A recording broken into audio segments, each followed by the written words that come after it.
Yesus memberikan perumpamaan tentang memisahkan domba dan kambing dalam Matius pasal 25 ayat 31 dan seterusnya. Pemisahan domba dan kambing ini sering disalah mengerti oleh banyak orang. Mereka berkata bahwa akan ada pengadilan pada saat kedatangan Tuhan Yesus yang kedua. Ini tidaklah mungkin. Kita sudah belajar langsung dari Alkitab bahwa pada saat kedatangan Tuhan Yesus yang kedua ada 5 kejadian yang terjadi. Ingat 5 jari. 1. Orang mati yang selamat akan dibangkitkan dan bertemu Yesus di udara. Yang kedua, orang mati yang tidak selamat tidak dibangkitkan.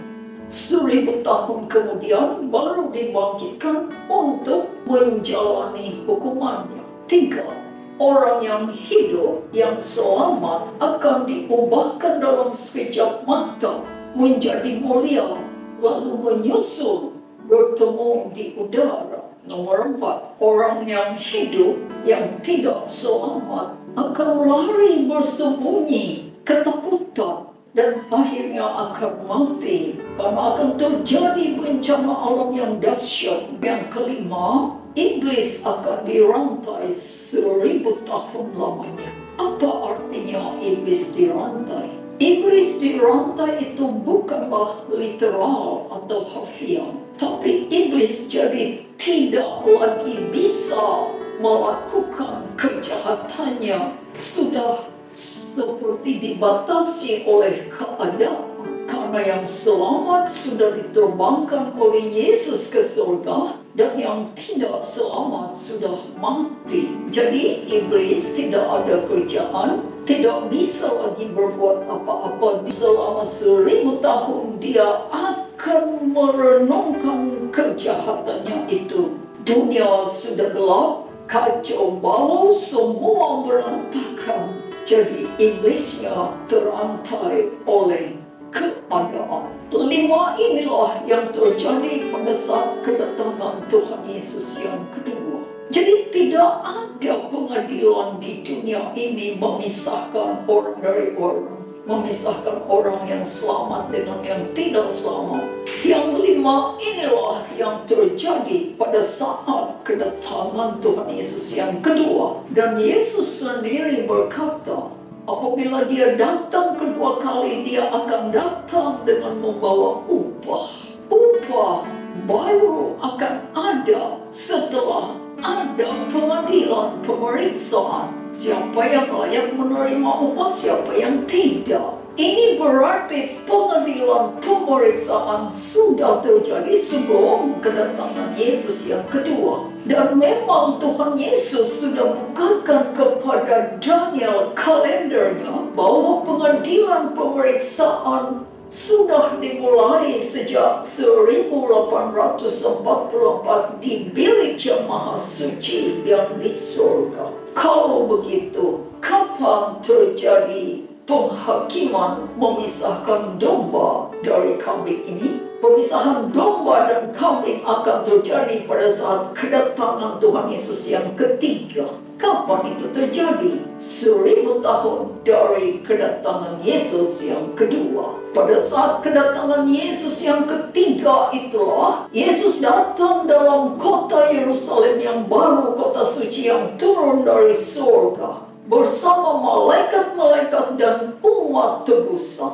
Kemudian orang-orang mati yang tidak selamat dibangkitkan untuk menerima dan menjalani hukuman mereka. Jadi di luar kota suci berkumpullah orang-orang yang tidak selamat mulai dari zaman Adam.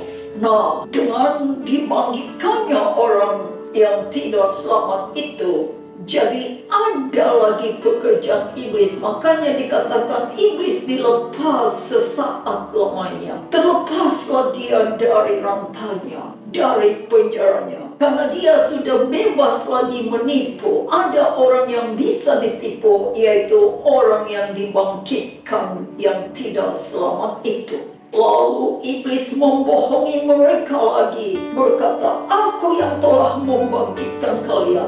Ayo kita rebut itu kota Yerusalem yang baru, yang turun dari surga." Iblis meyakinkan mereka akan berhasil karena jumlah mereka lebih banyak, karena mayoritas tidak selamat. Yang selamat adalah minoritas. Untuk pertama kalinya, inilah momen di mana saat berkumpul seluruh umat manusia, baik yang selamat maupun yang tidak selamat, begitu juga malaikat yang setia 2/3 dan yang tidak setia 1/3, dan juga Tuhan sendiri hadir, dan iblis juga ada. Wow, seperti apakah keadaan itu? Jadi ada dua kelompok besar, yaitu kelompok domba dan kelompok kambing. Disinilah waktunya terjadi pemisahan. Tuhan memisahkan domba dari kambing. Domba berada di dalam kota suci Yerusalem yang baru, dan kambing berada di luar kota suci. Lalu iblis memimpin mereka untuk menyerang, merebut kota suci itu.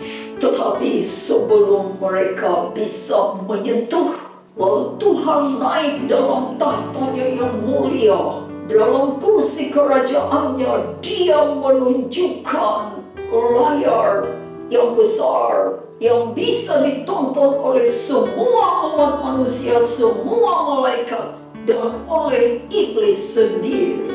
Diputarlah kisah kejahatan Lucifer mulai dari surga sampai penipuannya kepada Adam, dan catatan-catatan manusia berdosa, kenapa mereka tidak selamat. Semua orang akan melihat, tidak ada lagi yang bertanya, tidak ada lagi yang tersembunyi. Lalu setelah semua mengetahui apa keadaan yang sebenarnya, seperti video atau CCTV, semua terbuka, ditonton, diketahui semua orang, segala kejadian perkara yang ada baik di surga maupun di dunia. Setelah bukti-bukti dibukakan melalui CCTV dan video, catatan-catatan para malaikat pencatat, maka tidak ada lagi yang bisa menyangka, baru hukuman pun dijalankan. Iblis memberi komando supaya maju menyerang, merebut kota suci itu. Tetapi kemuliaan Tuhan seperti api yang menghanguskan, lalu menghanguskan Lucifer dan pengikut-pengikutnya menjadi api. Itulah yang disebut api neraka, yang disediakan bagi iblis dan pengikut-pengikutnya. Manusia yang mengikut iblis ikut terbakar menjadi abu selama-lamanya. Inilah penghakiman eksekusi, dan mereka menjalani hukumannya. Betapa tragisnya. Dari dulu Tuhan mengundang semua orang supaya masuk ke dalam kota suci Yerusalem yang baru, tapi mayoritas tidak mau, tidak mendengarkan. Sekarang mereka memaksakan diri untuk masuk, tetapi tidak akan bisa. Saudaraku dalam Tuhan, saat ini kita masih mendengar suara Tuhan mengundang kita melalui pemberitaan ini, supaya kita masuk ke dalam kota suci Yerusalem yang baru. Kalau masih mendengar suara Tuhan hari ini, janganlah keraskan hatimu. Kita terimalah keselamatan yang daripada Tuhan, undangan untuk masuk dalam kota suci Yerusalem yang baru yang turun dari surga. Pilihlah kehidupan yang kekal, kebahagiaan yang selama-lamanya. Karena kenapa harus mati binasa?